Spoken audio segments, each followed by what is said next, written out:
Hi hello ನಮಸ್ತೆ, ನಾನು ರಾಜು. ಅಷ್ಟೇ ನೀವು ನೋಡ್ತಾ ಇದ್ದೀರಾ centre point Kannada YouTube channel. Bharat ಮತ್ತು ಪಾಕಿಸ್ತಾನದ ನಡುವೆ ಯುದ್ಧ ವಿರಾಮ ಘೋಷಣೆಯಾದ ನಂತರ ಇದೀಗ ಭಾರತದ ರಾಜಕೀಯದಲ್ಲಿ ಸ್ವಲ್ಪ ಬದಲಾವಣೆಯ ಗಾಳಿ ಬೀಸ್ತಾ ಇದೆ. ಅದರಲ್ಲೂ ಮುಖ್ಯವಾಗಿ ಬಿಜೆಪಿಯ ರಾಷ್ಟ್ರಾಧ್ಯಕ್ಷರ ಬದಲಾವಣೆಯ ಕೂಗು ಕೂಡ ಇದೀಗ ಕೇಳಿ ಬರ್ತಾ ಇದೆ. ಜೊತೆಗೆ ಕರ್ನಾಟಕದ ರಾಜಕೀಯದಲ್ಲಿ ಸಡನ್ ಆಗಿ ಒಂದು ಡೆವಲಪ್ಮೆಂಟ್ ಆಗಿದೆ. ಅದೇನೆಂದರೆ, ಬರೋಬ್ಬರಿ 6 ವರ್ಷಗಳ ಕಾಲ ಬಿಜೆಪಿಯ ಪಕ್ಷದಿಂದ ಉಚ್ಚಾಟನೆಯಾದಂಥ ಯತ್ನಾಳ್ ಅವರು ಮತ್ತೆ ಬಿಜೆಪಿಗೆ ಬರುವಂಥ ಕಾಲ ಸನ್ನಿಹಿತವಾಗಿದೆ ಎನ್ನುವಂಥ ಮಾತು ಸ್ವತಃ ಯತ್ನಾಳ್ ಅವರು ಹೇಳಿದ್ದಾರೆ. ಹಾಗಾದರೆ ಯತ್ನಾಳ್ ಅವರು ಬಿಜೆಪಿಗೆ ಬರ್ತಾರಾ? ಯತ್ನಾಳ್ ಅವರು ಬಿಜೆಪಿಗೆ ಬರೋದಾದರೆ ಅವರ ಕಂಡೀಷನ್ ಏನು? ಇವೆಲ್ಲವನ್ನ ಡಿಟೇಲ್ ಆಗಿ ನೋಡೋಣ. ಅದಕ್ಕಿಂತ ಮೊದಲು ಇಲ್ಲಿ ತನಕ ನಮ್ಮ ಚಾನಲ್ನ ಸಬ್ಸ್ಕ್ರೈಬ್ ಮಾಡಿಲ್ಲ ಅಂದರೆ ಈಗಲೇ ಸಬ್ಸ್ಕ್ರೈಬ್ ಮಾಡಿ, ಜೊತೆಗೆ ಕಾಮೆಂಟ್ಗಳ ಮುಖಾಂತರ ತಮ್ಮ ಅಭಿಪ್ರಾಯವನ್ನು ತಿಳಿಸ್ಬೋದು. ಎಸ್ ವೀಕ್ಷಕರೇ, ಒಂದು ಕಡೆ ಭಾರತ ಮತ್ತು ಪಾಕಿಸ್ತಾನದ ಯುದ್ಧ ವಿರಾಮ ಘೋಷಣೆಯಾಗಿದೆ.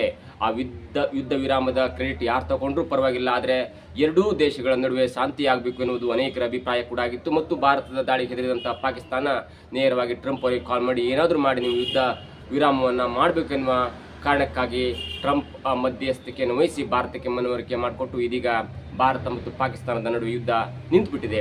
ಇದಾದ ನಂತರ ರಾಜಕೀಯ ವಲಯದಲ್ಲಿ ಅನೇಕ ಬದಲಾವಣೆಗಳು ಕಂಡುಬರ್ತವೆ. ಅದರಲ್ಲೂ ಮುಖ್ಯವಾಗಿ 5 ವರ್ಷದಿಂದ ಬಿಜೆಪಿ ರಾಷ್ಟ್ರಾಧ್ಯಕ್ಷರಾಗಿ ಕಾರ್ಯನಿರ್ವಹಿಸ್ತಾ ಇರುವಂಥ JP ನಡ್ಡಾ ಅವರ ಅವಧಿ ಕೂಡ ಮುಗಿದಿದೆ. ಹಾಗಾಗಿ ಬಿಜೆಪಿ ರಾಷ್ಟ್ರಾಧ್ಯಕ್ಷರ ಬದಲಾವಣೆ ಆಗಲೇಬೇಕಾಗಿದೆ. ಅದು ಸಂಘದ ಬಿಜೆಪಿ ಒಳಗಿನ ಒಂದು ಕೆಲಸವಾಗಿರುತ್ತೆ. ಹಾಗಾಗಿ ಬಿಜೆಪಿಯ ರಾಷ್ಟ್ರಾಧ್ಯಕ್ಷರ ಬದಲಾವಣೆ ಕೂಡ ಆಗುವಂಥ ಲಕ್ಷಣಗಳು ಮತ್ತು ಆ ಕಾರ್ಯ ಇದೀಗ ಆಗ್ತಾ ಇದೆ ಎನ್ನುವುದು ಈಗ ಮಾಹಿತಿ ಸಿಗ್ತಾ ಇದೆ. ಅದಾದ ನಂತರ ಈಗ ಕರ್ನಾಟಕ ರಾಜಕೀಯದಲ್ಲೂ ಕೂಡ ಕ್ಷಿಪ್ರ ಬೆಳವಣಿಗೆ ಒಂದು ಆಗ್ತಾ ಇದೆ ಅನ್ನುವಂಥ ಮಾತು ಸ್ವತಃ ಯತ್ನಾಳ್ ಅವರ ಮಾತಿನಿಂದ ಅರ್ಥವಾಗುತ್ತೆ. ಯತ್ನಾಳ್ ಅವರು ಬಿಜೆಪಿಗೆ ಬರ್ತಾರಾ? ಯಾಕಂದರೆ ಯತ್ನಾಳ್ ಅವರು ಪದೇ ಪದೇ ಯಡಿಯೂರಪ್ಪ ಮತ್ತು ಯಡಿಯೂರಪ್ಪನವರ ಕುಟುಂಬದ ವಿರುದ್ಧ, ಮೇನ್ಲಿ ವಿಜಯೇಂದ್ರ ಅವರ ವಿರುದ್ಧ ಭ್ರಷ್ಟಾಚಾರದ ಆರೋಪವನ್ನು ಮಾಡಿದರು ಮತ್ತು ಅವರ ವಿರುದ್ಧ ಅನೇಕ ವಾಗ್ದಾಳಿಯನ್ನು ಮಾಡಿ ಬಿಜೆಪಿಯ ಪಕ್ಷದ ಕೆಂಗಣಿಗೆ ಗುರಿಯಾಗಿ 6 ವರ್ಷಗಳ ಕಾಲ ಬಿಜೆಪಿಯಿಂದ ವಜಾ ಆಗಿದ್ರು ಅಥವಾ ಸಸ್ಪೆಂಡ್ ಆಗಿದ್ರು ಅಥವಾ ಉಚ್ಚಾಟನೆ ಆಗಿರೋ ಅಂತ ಹೇಳ್ಬೋದು. ಅದಾದ ನಂತರ ಮತ್ತೆ ವಾಗ್ದಾಳಿಯನ್ನು ನಡೆಸಿದ್ರು. ಯಾಕಂದರೆ ಅಲ್ಲಿಯ ತನಕ ಯತ್ನಾಳ್ ಅವರು ಬಿಜೆಪಿಯಲ್ಲಿ ಇದ್ಕೊಂಡು ಮಾತನಾಡಬೇಕಾಗಿತ್ತು. ಆದರೆ ಯಾವಾಗ ಬಿಜೆಪಿ ಪಕ್ಷದ ಉಚ್ಚಾಟನೆ ಆದ್ರಲ್ಲ, ಅದಾದ ನಂತರ ಅವರಿಗೆ ಒಂದು ಸ್ವಲ್ಪ ಫ್ರೀ ಹ್ಯಾಂಡ್ ಸಿಕ್ತು, ಮತ್ತೆ ವಾಗ್ದಾಳಿಯನ್ನು ನಡೆಸಿದ್ರು. ಆದರೆ ಎಲ್ಲೋ ಒಂದು ಕಡೆ ಉಚ್ಚಾಟನೆಯಾದ 1 ತಿಂಗಳ ಕಾಲ ಬಿಜೆಪಿಯನ್ನು ದೂರಿದ್ರು ಮತ್ತು ವಿಜೇಂದ್ರ ಅವರನ್ನ ದೂರಿದ್ರು. ಆದರೆ ಅದಾದ 1-1.5 ತಿಂಗಳ ನಂತರ ಅವರ ವಾಗ್ದಾಳಿ ನೇರವಾಗಿ ಕಾಂಗ್ರೆಸ್ ಪಕ್ಷದ ಕಡೆ ತಿರುಗಿತ್ತು. ಆವಾಗ ಎಲ್ಲೋ ಒಂದು ಕಡೆ ಒಂದು ಡೌಟ್ ಬಂತು. ಯಾಕಂದರೆ ಬಿಜೆಪಿಯ ಕಡೆ ಮತ್ತೆ ಸಾಫ್ಟ್ ಕಾರ್ನರ್ ಆದ್ರೆ ಬಿಜೆಪಿಗೆ ಯತ್ನಾಳ್ ಅವರು ಸೇರ್ತಾರ, ಬಿಜೆಪಿ ಯತ್ನಾಳ್ ಅವ್ರನ್ನ ಸೇರಿಸ್ಕೊಳ್ಳೋ ನಿಟ್ಟಿನಲ್ಲಿ ಕೆಲಸ ಮಾಡ್ತಿದೆಯಾ ಎನ್ನುವಂಥ ಅನೇಕ ಊಹಾಪೋಹಗಳು ಮುನ್ನೆಲೆಗೆ ಬಂದಿದ್ದು. ಅದಾದ ನಂತರ ಇದೀಗ ಬಿಜಾಪುರ ನಗರದಲ್ಲಿ ಮಾತನಾಡಿದಂಥ ಯತ್ನಾಳ್ ಅವರು, ನಾನು ಮತ್ತೆ ಬಿಜೆಪಿಗೆ ಬರ್ತೇನೆ, ನನ್ನನ್ನು ಬಿಜೆಪಿ ಪಕ್ಷ ವಾಪಸ್ ಸೇರಿಸ್ಕೊಳ್ತೇನೆ ಎನ್ನುವ ದೊಡ್ಡದಾದಂಥ ಮಾಹಿತಿಯನ್ನು ಸ್ವತಃ ಯತ್ನಾಳ್ ಅವರು ಕೊಟ್ಟಿದ್ದಾರೆ. ಯಾವಾಗ ಬರ್ತೇನೆ ಅನ್ನುವಂಥ ವಿಷಯವನ್ನು ಕೂಡ ಅವ್ರು ಹೇಳಿದ್ದಾರೆ. ಅವ್ರು ಹೇಳ್ತಾರೆ, ವಿಜೇಂದ್ರ ಅವರ ವಿರುದ್ಧ ನಮ್ಮ ಸಮರ ನಿಲ್ಲಲ್ಲ, ನನ್ನ ವಾಗ್ದಾಳಿ ನಿಲ್ಲಲ್ಲ, ನನ್ನ ಹೋರಾಟ ನಿಲ್ಲಲ್ಲ.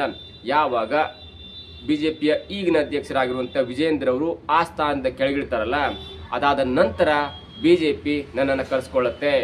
ತುಂಬ ಜನ ಹೇಳ್ತಾ ಇದ್ದಾರೆ. ಅದರಲ್ಲೂ ಬಿಜಾಪುರ MP ಆಗಿರುವಂಥ ರಮೇಶ್ ಜಿಗಜಿಣಿಯವರು ಕೂಡ ಹೇಳ್ತಾ ಇದ್ರು, ಒಂದ್ಸಲ ಉಚ್ಚಾಟನೆ ಆದ್ರೆ ಮುಗಿತು, ಯತ್ನಾಳ್ ಅವರ ಕತೆ ಮುಗಿತು, ಯತ್ನಾಳ್ ಅವರು ಯಾವುದೇ ಕಾರಣಕ್ಕೂ ಕೂಡ ಮತ್ತೆ ಬಿಜೆಪಿ ಸೇರಿಸ್ಕೊಳ್ಳಲ್ಲ, ಅವರಂತರ ಹಾಗೆ ಹೀಗೆ ಅನ್ನುವಂಥ ಮಾತನ್ನು ಕೂಡ ಹೇಳಿದ್ರು. ಅದಕ್ಕೆ ಉತ್ತರವನ್ನು ಕೊಟ್ಟಂತ ಯತ್ನಾಳ್ ಅವರು ಹೇಳ್ತಾರೆ, ಅನೇಕ ರಾಜಕಾರಣಿಗಳು, MP ಗಳು MLA ತಿಳ್ಕೊಂಡಿದ್ದಾರೆ, ಯತ್ನಾಳ್ ಅವರ ಕತೆ ಮುಗಿದು, ಯತ್ನಾಳ್ ಅವರು ಮತ್ತೆ ಬಿಜೆಪಿ ಬರಲ್ಲ ಎನ್ನುವಂಥ ಒಂದು ಮಾತನ್ನು ಹೇಳ್ತಾ ಇದ್ದಾರೆ. ಆದರೆ ನೇರವಾಗಿ ದೊಡ್ಡವರು ನನ್ನನ್ನು ಸಂಪರ್ಕಿಸಿದ್ದಾರೆ, ದೊಡ್ಡ ದೆಹಲಿಯ ನಾಯಕರು ಕೂಡ ನನ್ನ ಸಂಪರ್ಕದಲ್ಲಿದ್ದಾರೆ. ಅವರು ಹೇಳಿದ ಮಾತನ್ನ ಉಲ್ಲೇಖಿಸುವುದಾದರೆ, ಯಾವಾಗ ಬಿಜೆಪಿಯ ರಾಜ್ಯಾಧ್ಯಕ್ಷರಾಗಿರುವಂಥ BY ವಿಜಯೇಂದ್ರ ಅವರು ಈಗ ಅಧ್ಯಕ್ಷ ಸ್ಥಾನದಲ್ಲಿದ್ದಾರೆ, ಅವರ ಅಧ್ಯಕ್ಷ ಸ್ಥಾನದ ಕೆಳಗಿಳಿದ ನಂತರ ನಾನು ಬಿಜೆಪಿ ಬರ್ತೇನೆ ಅಥವಾ ನನ್ನನ್ನು ಬಿಜೆಪಿ ಪಕ್ಷ ವಾಪಸ್ ಕರೆಸ್ಕೊಳ್ತೇನೆ ಅನ್ನುವಂಥ ಮಾತು ಕೂಡ ಹೇಳಿದ್ದಾರೆ. ಹಾಗಾಗಿ ಮತ್ತೆ ನಾನು ಬಿಜೆಪಿ ಬರ್ತೇನೆ ಎನ್ನುವಂಥ ಒಂದು ಆತ್ಮವಿಶ್ವಾಸದ ಮಾತನ್ನು ಹೇಳಿದ್ದಾರೆ. ಇವೆಲ್ಲವನ್ನು ನೋಡ್ತಾ ಇದ್ರೆ ಈಗ ರಾಜಕೀಯ ಬಿರುಗಾಳಿ ಬೀಸುವಂಥ ಎಲ್ಲ ಲಕ್ಷಣಗಳು ಕಂಡು ಬರ್ತದೆ. ಯಾಕಂದರೆ ಈಗ 1 ತಿಂಗಳಿಂದ, ಅಂದರೆ ಏಪ್ರಿಲ್ 22ರಿಂದ ದೊಡ್ಡದಾದಂಥ ಒಂದು ಅಂತಾರಾಷ್ಟ್ರೀಯ ಕೋಲಾಹಲಕ್ಕೂ ಕೂಡ ನಡೆಯುತ್ತೆ. ಯಾಕಂದರೆ ಪಹಲ್ಗಾಮ್ ದಾಳಿ ನಂತರ ಎಲ್ಲರೂ ಕೂಡ ಪಾಕಿಸ್ತಾನದ ಕಡೆ ಮುಖ ಮಾಡಿದ್ರು, ಪಾಕಿಸ್ತಾನದ ಕಡೆ ದಾಳಿ ಮಾಡಿದ್ರು. ಅದಾದ ನಂತರ ಈಗ ಯುದ್ಧ ವಿರಾಮ ಘೋಷಣೆಯಾಗಿದೆ. ಅದಾದ ನಂತರ ಇದೀಗ ರಾಷ್ಟ್ರಾಧ್ಯಕ್ಷರ ಬದಲಾವಣೆ ಕೂಡ ಆಗಬೇಕಾಗಿದೆ. ಅದರ ಜೊತೆಗೆ ರಾಜ್ಯಾಧ್ಯಕ್ಷರ ಬದಲಾವಣೆ ಆಗುತ್ತಾ, ಹೊಸ ರಾಜ್ಯಾಧ್ಯಕ್ಷರಾಗ್ತಾರೆ ಅಥವಾ ವಿಜೇಂದ್ರ ಅವರೇ ಮುಂದುವರಿತಾರ, ಈ ಎಲ್ಲ ಗೊಂದಲಗಳು ಕೂಡ ಈಗ ಬಿಜೆಪಿಯ ಮುಂದಿದೆ. ಆದರೆ ಕೇವಲ 1-1.5 ತಿಂಗಳ ಒಳಗಾಗಿ 2 ಆಯ್ಕೆ ಆಗುತ್ತೆ. ಅದು ಬಿಜೆಪಿ ರಾಷ್ಟ್ರಾಧ್ಯಕ್ಷರ ಆಯ್ಕೆ ಕೂಡ ಆಗ್ಬೋದು, ಬದಲಾವಣೆ ಆಗುತ್ತೆ, ಜೊತೆಗೆ ರಾಜ್ಯಾಧ್ಯಕ್ಷರ ಬದಲಾವಣೆ ಆಗುತ್ತೆ. ಆ ರಾಜ್ಯಾಧ್ಯಕ್ಷರ ಬದಲಾವಣೆ ಹೊಸ ರೂಪದಲ್ಲಿ ಕೂಡ ಆಗ್ಬೋದು. ಯಾಕಂದರೆ ವಿಜೇಂದ್ರ ಅವರನ್ನೇ ಕೂಡ ಮರು ಆಯ್ಕೆ ಮಾಡ್ಬೋದು ಅಥವಾ ಬೇರೆ ಯಾರಾದರೂ ಒಬ್ಬನ ರಾಜ್ಯಾಧ್ಯಕ್ಷರನ್ನಾಗಿ ಮಾಡ್ಬೋದು. ಆದರೆ ಈ 2 ಹಂತಗಳು ಕೂಡ ಕೇವಲ 1ರಿಂದ 1.5 ತಿಂಗಳ ಒಳಗಾಗಿ ಆಗುತ್ತೆ ಅನ್ನುವಂಥ ಸೂಚನೆ ಕೂಡ ಇದೀಗ ಸಿಗ್ತಾ ಇದೆ.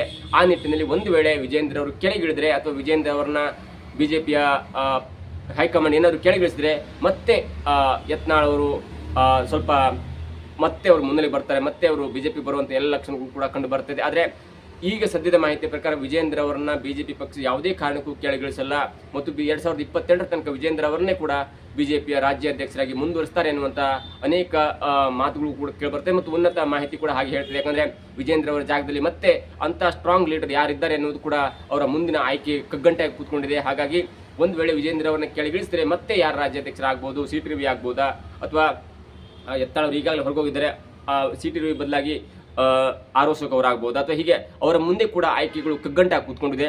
ಅವೆಲ್ಲವನ್ನು ನೋಡ್ತಾ ಇದ್ರೆ ವಿಜೇಂದ್ರ ಅವರು ಕೆಳಗಿಳಿಯುವುದು ಸ್ವಲ್ಪ ಕಷ್ಟ ಅಂತ ಹೇಳ್ಬೋದು ಅಥವಾ ಅವರನ್ನ ಕೆಳಗಿಳಿಸುವುದು ಸ್ವಲ್ಪ ಕಷ್ಟ ಅಂತ ಹೇಳ್ಬೋದು.